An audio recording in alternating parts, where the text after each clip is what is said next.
So let's very quickly talk about the state of the economy. Earlier on in the bulletin, we did talk or hear some Kenyans voicing their concerns or telling us what stood up for them in the year 2019. And one of the things that every one of them was talking about was the state of the economy, saying that they did really feel the pinch of how bad things were, saying they hope for better things in the year to come. Rosalind, let me begin with you. The state of the economy, there are a lot of factors in this. We've been talking about this, we've been analyzing this every week here on Inside Politics. The policies of President Uhuru Kenyatta. One of the big four agenda is food security. A lot of Kenyans feel the pinch today. We hear of economic growth, but Kenyans do not feel it in their pockets. Where do you see this going? We hope 2020 will be a good year for Kenyans, because if you listen to Kenyans, everybody's talking about harsh economic times. 2019 was a very bad year. We saw companies closing. We saw people being sacked. We saw the cash flow was not there. And you can look at it even in terms of this festive season, that for the first time you found the cities were full. People are not traveling to the villages. You talk to people and they're telling you, we had plans to maybe buy houses. They were auctioned. We bought vehicles. They were repossessed. We bought land. We lost the land. We were not able to service loans. And you remember, for the first time, the last cabinet meeting that the president held, the directive to the acting CS was that they should ensure that the pending bills were paid. And for that, the CSs were not allowed to travel out of the country. They were told that they need to ensure that their ministries actually foot the pending bills. And for the first time, we even saw governors move to court to sue the Ministry of Treasury, when the CS said that he was going to hold funds for 35 counties that had actually not paid the pending bills. But again, the question is, are those pending bills genuine, authentic, and all that? Because again, even the counties are saying the monies they are getting are only going to recurrent. There is no development money. And all this is because the government has put in place austerity measures, because they're saying we are not able to sustain the economy. For the first time, we saw MPs vote to do away with the budget ceilings. And we saw by that time that they were voting to have the ceiling go up to 9 trillion. We had already surpassed our limit of 5.2, and we were at 6 point something, 5.8, going to 6 trillion. So that just tells you that even where we stand, we need to run the economy based on internal and external borrowing. So as much as we are going forward in 2020, Kenyans will also want to feel it, because when the government borrows in the local market, the same way with Kenyans, you don't expect them to get any benefits, because even the loans are going to be very expensive. All right. Yeah. Duncan, Rosalind has mentioned borrowing. This has been pundits, economic pundits, have hit out of the government for its borrowing, saying the Kenyatta administration has overborrowed. Do you see this stopping anytime soon? Well, it appears to many that the huge appetite for borrowing for this particular administration is part of their DNA. Because remember, since they took over from President Kibaki, there has been borrowing and borrowing. And remember, in the run-up to the 2017 general election, one of the contentious issues were, there was Eurobond 1. Yes. Where were the projects? And until today, they've never been made public, but there was heavy borrowing. In fact, there was a Eurobond 2. Edward Ouko has gone home without having successfully audited what Eurobond 1 delivered. The president is on record saying we cannot expect to grow economically, maybe build infrastructure without borrowing. And then remember, he challenged a colleague in the industry, a colleague, not colleague, in the industry, to go and look at the GDP of Japan, which he said that Japan is where it is courtesy of borrowing. And then he promised to make public the contract Kenya and China that until today, Mr. President, if you are watching, that contract is yet to be made public. But in terms of borrowing, the president clearly has said he will borrow because he has an agenda of transformation. It's all about legacy. Remember, President Mwai Kibaki, when he came in, the infrastructure was dilapidated. It was in tatters. Yes. Now, he took 10 years, and when he left, many are saying they've given him credit because of the road that he did. Now, this the administration came in and took over SGR. And now, the second term, we are looking at the Big Four agenda. They seem to be concentrating on mega projects. And people are asking, the common mwananchi cannot eat roads. So the economy is growing mysteriously and before few people's eyes, but to the majority, the country is actually bleeding, and there are tough economic times. So the borrowing, because it's part and parcel of the system or in their bloodstream, maybe we don't see anything that there will be a hindsight. Remember, there's that debate after the Naivasha. Where else do we take the SGR? There will be another borrowing. All right, to nowhere, basically. Maybe. Javas, is there anything fundamentally wrong with the government's appetite for infrastructure building, the roads and the standard gauge railway, at the expense, some would argue, of the common mwananchi who does not benefit directly from a lot of this infrastructure? In fact, many are saying that it's the likes of China who will benefit more from Kenya's infrastructure expansion. Is there anything wrong with this expansion from your view, in your view? By all means, yes. With every Eurobond, we are in bondage. And what is even sad is that we want to be like Japan overnight, we want to be like Dubai overnight, we want to be like South Africa overnight. Professor Bigamba always says that even if your grandfather was tall, you've got your own growing up to do. Kenya needs to grow in its strides. Today, the state of our economy is dire. 3 days ago, I met a young woman called Nancy, working at a garage at the border of Kenya and Uganda. She told me that she never even broke for Christmas holiday. She never even had money to spend, and she worked throughout the period. She was only sad that on Christmas Day, people were not working, and she was there to work. Right. When you meet women who are incapable of even putting meals on the table, who are even not so sure of putting their children through the next term of school, when you meet hundreds upon hundreds of local Kenyans losing jobs, actually thousands upon thousands, when you see that jobs, companies are closing down, when you see that far too many Kenyans are being mortgaged day after day, week after week, when you look at all those things happening, and then the issue of the pending bills, it tells you that our economy is in bad state. Now, this is not to say that we don't have to borrow. Borrowing, yes, is proper. Okay. But when you look at the skyrocketing manner of this borrowing, and in the words of my relative here, when he says that there is this huge, uncontrollable, unfettered appetite for borrowing, it tells you that we need to have some fiscal discipline at Treasury. And the executive needs to realize that Kenya will not develop within a period of 10 years of a president's term and the desire for a credible and proper legacy. So what needs then to be done? Now, look, we need to ask KRA to continue collecting revenues to meet our budgetary plans or brackets. But when funds are collected from the ordinary citizens, those funds need to be utilized properly.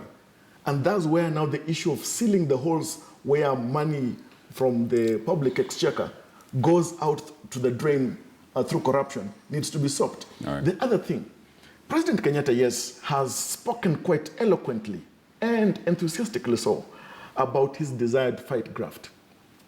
But are we seeing graft being fought thoroughly and properly? Is the average Kenyan satisfied with the efforts of government to fight corruption? No. And the other thing is this. If at all we want to expand roads, for instance, roads infrastructure, Right. but we deny Kenyans the opportunity to have job opportunities and lucrative employment opportunities, how will they use these roads, for instance, to actualize their dreams and aspirations? If at all the issue of food security has to be done, yes, roads have to be made, But these local Kenyans need money in their pockets so that they can plow their land, till the land, transport farm produce all the way to the markets. And people at the markets need to have money to procure these goods from the farms. Right. So all these things need to be done. Okay. If at all we want to look at the big four and the aspect of manufacturing, yet the cost of electricity is so high and manageable, how do we expect young people to come up with industries where more jobs will be created?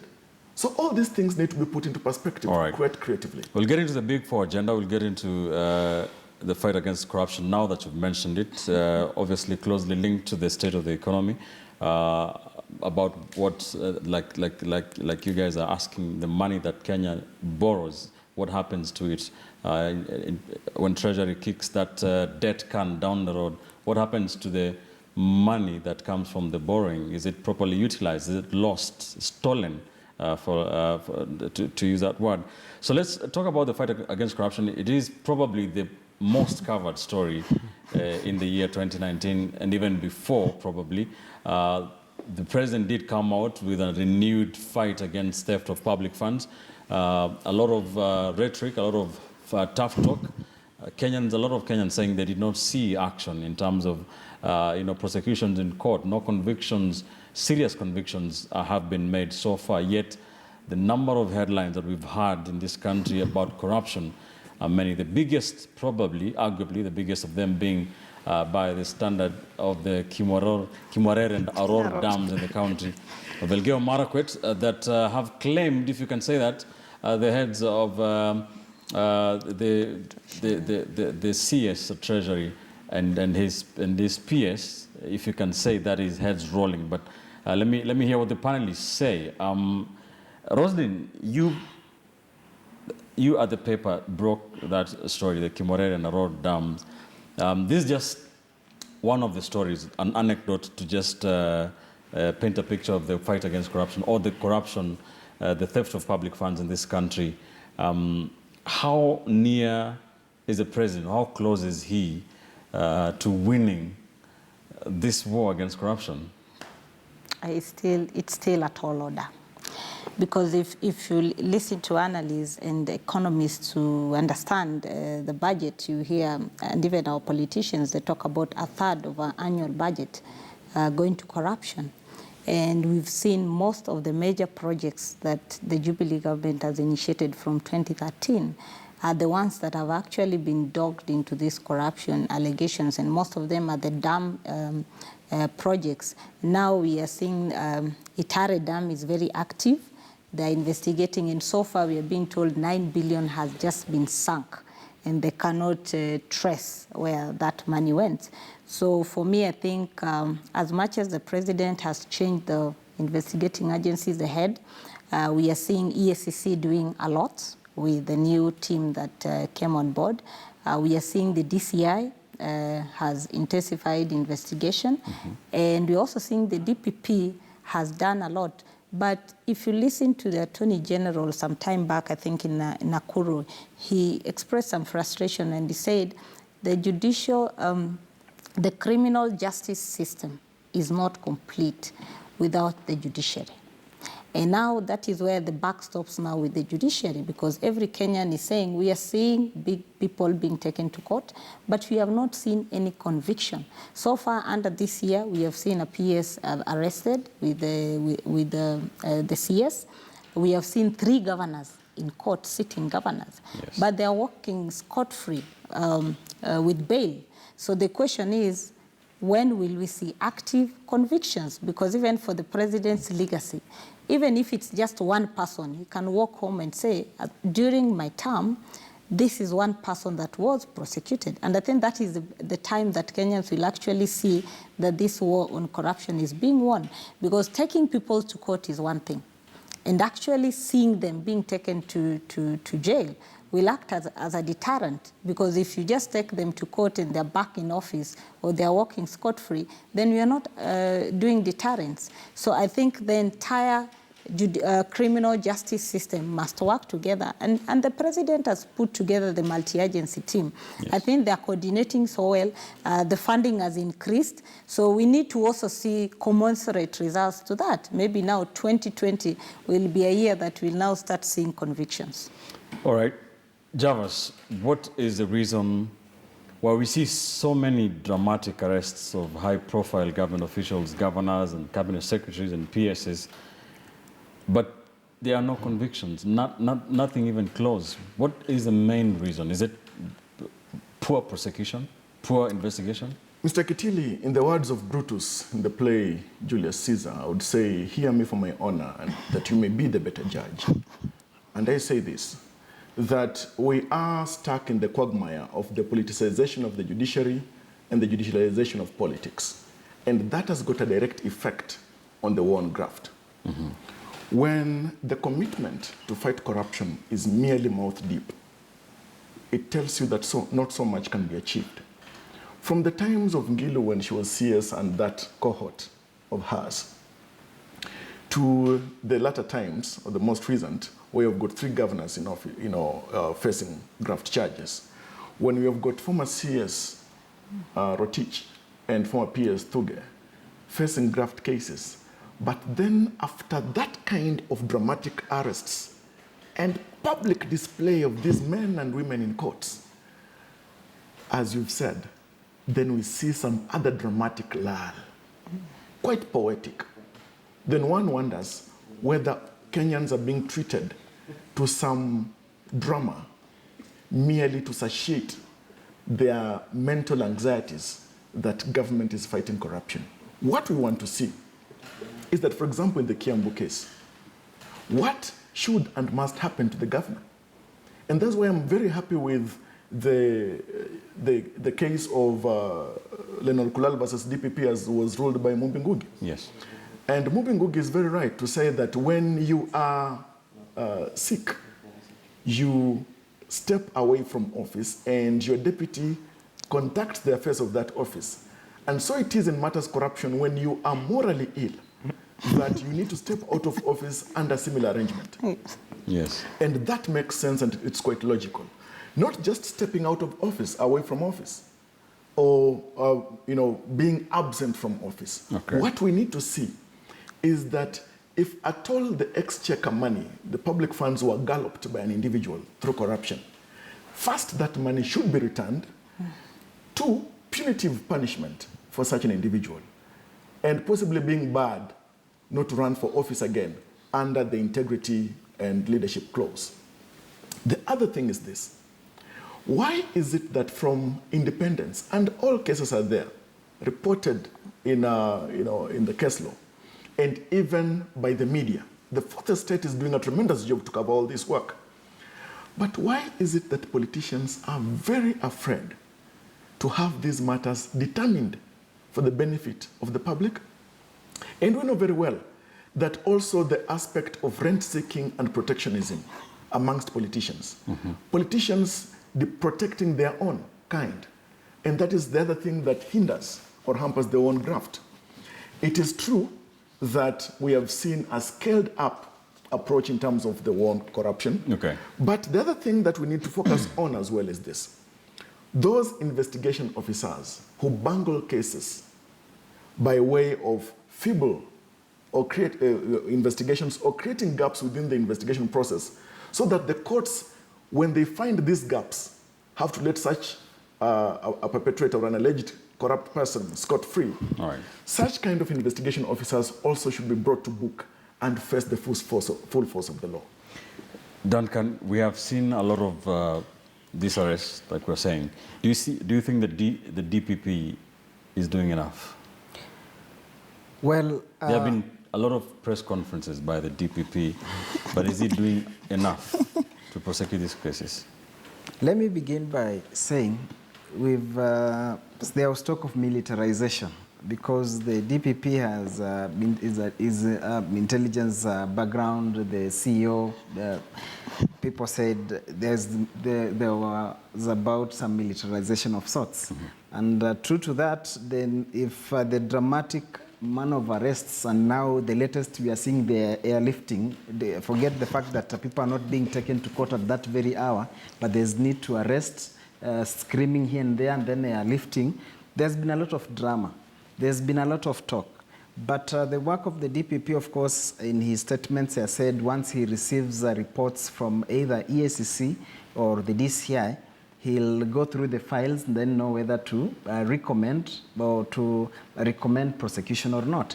So as Java says, maybe during this year's annual anti-corruption conference at the Bomas of Kenya, yes, the Chief Justice said that there is always a loophole that people know that this one, under investigation officers, that it will be exploited because there's that dramatic arrest. People are arrested kamata on Fridays, they spend the night over the weekends, then they are dragged into court. But once they are there, that's where now the dragging process starts. Then things will actually drag. Is it a case of corruption fighting back? It is it's a case of corruption fighting back. It's a case of collusion. It's a case of conflict of interest, but more importantly, lack of political goodwill. Here is the thing. If I were a member of parliament, a lawmaker, in the spirit of the renewed, the scaled up fight against corruption, you only need to do two things. Amend the law of 2005 or 3, the Economic Crimes Act. Yes. Then put a time frame. The similar way we know that a presidential petition, once it's lodged before the Supreme Court, 14 days, it must be heard and determined. Let us have a time frame so that if they come and hound Governor A from office, this governor knows will only be away for 6 months maximum. Then that matter is heard and determined. So you make sure there's a time frame so that apart from the dramatic arrest, the process of conviction is also fast-tracked. And then as Javas has said, maybe if we can amend the laws in that if Ben Kitili, you are the investigating officer that you are supposed to probe Roslyn Obala, then you, by commission or omission, you deliberately get loopholes, then cut deals, then mess up the case, then you have to face the law. So if we'll have those stringent measures, that there's a time frame within which once you are charged, the case has to be determined, maybe 6 months or so, then it will even make sense for somebody to be told to step out of office. Then if you are cleared, you come and continue. 6 months is not a long period. So if there will be that goodwill, then maybe that will be the game changer in terms of the fight against corruption. But if the combination, the combo between the DPP and the new CEO of EACC and maybe DCA is anything to go by, would say they are scoring 100 in terms of the dramatic arrests. But prosecution and conviction, that's where we are doing badly. What is this doing to the president's legacy? Is it even bigger? Some people argue corruption is a bigger legacy than the Big Four agenda. Actually, that's what everybody is saying, that actually, if anything, that the president should go home happy about is a fight on corruption, because this is something that has dogged his government since 2013. We've seen so many high-profile cases. We've seen ministers step aside. We've seen ministers being taken to court and top government officials. So for me, I think the president is actually very committed, and that's why every time he issues statements, he's always reaffirming his commitment and his government's commitment to ensure that the investigating agencies and the prosecuting arm are actually able to get the support they want to discharge their duty. But just what he said, that as much as we have the dramatic arrest and all that, it all boils down to the judiciary. Mm-hmm. Because if you look at the Constitution, the Bill of Rights, you cannot deny somebody bail. It is their right. So you will take them to court, they will get bail, even for murder, and they go home. So they'll wait for the case to continue. And especially for the elected leaders like the governor or these other leaders, they can only lose their seat after 12 months in prison. So in that case, again, they are substantive in office, but they cannot just discharge duties based on the ruling by Mumbi Ngugi. So again, with that, it brings all these challenges. And that is what we are facing in Nairobi County, where here we have a governor who has been arraigned in court, cannot discharge his duty. We don't have a deputy governor. We have a speaker that is also facing issues. Then you ask yourself, this is the capital city. How do we run this county? So I think the issue of Nairobi County should be a wake-up call on what Haemba is saying. Let us bring some proposed laws in Parliament and see how we can tighten this war on corruption. I know we have so many laws on corruption. I think we are having almost 6 laws that have been passed, anti-bribery, the Economic Crimes Act and all that. Let us look at all these laws and see where is the loophole, where can we tighten. We can even come up with one consolidated law that captures all this, but addresses these issues so that we don't have leaders talking about that we are elected, we are protected by the law, we cannot step aside, because they always argue that that one only applies to state officers and public officers. Yes. So, and if that works, then it will also boil down to MPs who have actually been arraigned in court, because you can also go to court and still come back and purport to represent people. All right. So closely related to corruption, theft of public funds is the issue of the Big Four agenda. Pandit saying that the president's inability to fight corruption in his government directly affects his performance in terms of Big Four agenda. Very quickly, let me get your views. Not much has been said this year about the Big Four agenda. There was something about housing in the beginning of the year. Not much has been said about manufacturing or food security or any of that. The president's term is quickly running out, Javas. Where do you see the Big Four agenda going? I see them here, just here, because nothing much has been done. Look, you cannot insist that people need housing when they don't have food.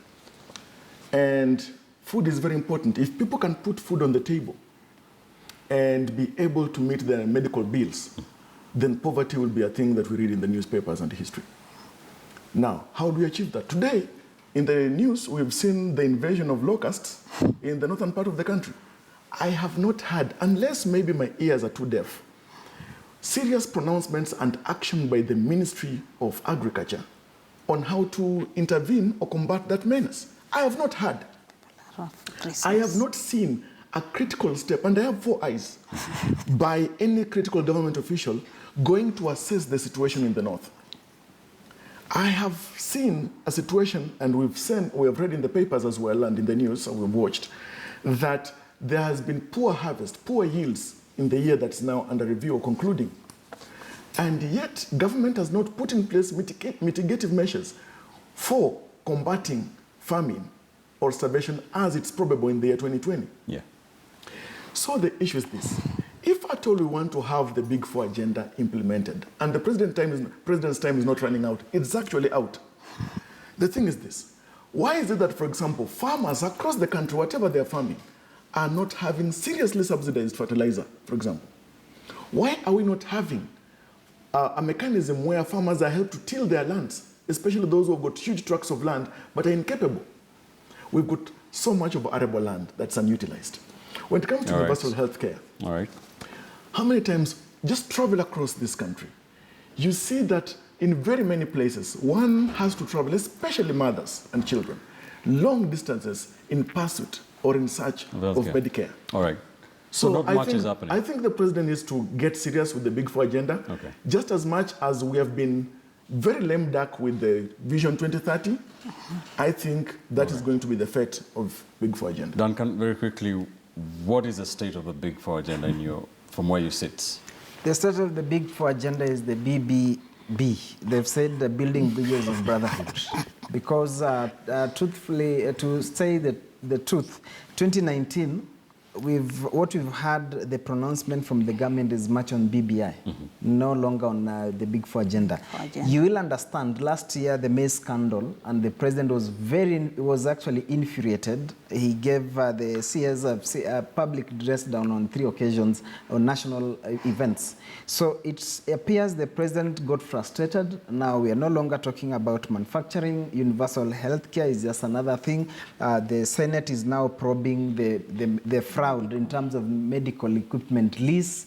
The contracts that governors have said they've never seen, money is being deducted. Now it has tripled to the billions that are being deducted at the source, the equipment that are gathering dust, that is one of the 4. Then manufacturing and job creation, we are having a problem. Every year, tertiary institutions and colleges are churning out thousands of graduates, but there are no job opportunities. Yes. So we are in a serious crisis, and instead, now the big umbrella is the Building Bridges Initiative, Right. which appears to be the agenda for 2020, and then with the electioneering season kicking in, so we don't see much that will be achieved in terms of the Big 4 agenda. That will just remain on paper, like the laptop project, and now there's a change of curriculum, the CBC, that we don't know whether it will capture the laptop project, which was a mega project for Jubilee's first term in office. Which we will revisit. 2020. Rosalind, very quickly, Big 4 agenda, is the president's administration doing enough?